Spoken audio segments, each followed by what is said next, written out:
So when you're welding vertical with a 7018 rod, the main goal is to set your amperage correctly. So you don't want to exceed the amperage of the rod, where while you're welding it, by the time you get to the end of the rod, it's turning red. The goal is to set it where your slag will pretty much fall off, or your slag will be like a brown tint. You don't want it to be dark. If you got to beat it off, it got to set too high. On a rule of a thumb, I would say on a 332nd rod, I say start it off about 85 amps. 85 to 90 amps, depends on, find your sweet spot.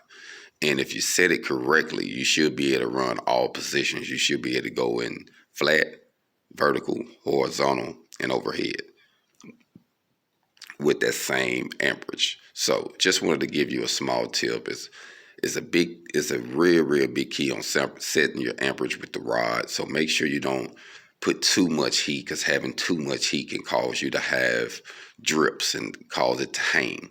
So always keep that in mind. Remember, proper preparation prevents piss poor performance. So when you're getting ready to set up for your test or your weld or whatever you're doing in the field or in the shop, set everything properly first. Make sure everything is set, and then you already know what comes next as far as your angle and your travel speed. So if you're comfortable with everything else and you got everything else locked in, make sure you get your machine set properly.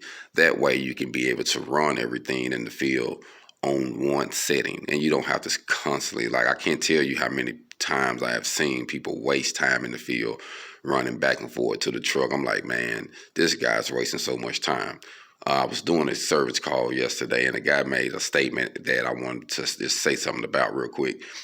We was putting in these rafters, and I was setting this canopy, and we was doing the welds, and I'm doing all the welding with flux core, and I'm hitting them, and I'm going. And the guy made a statement. He said, man, you fast with that, man. How long you been doing this? And I said, man, I've been doing it for a minute. He said, man, this other guy we've been hiring, he'd have still been over there. You got this whole thing done.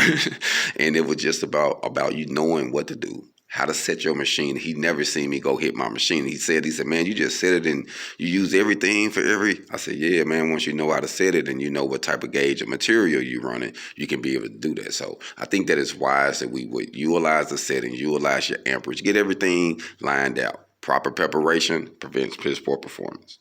HogOn.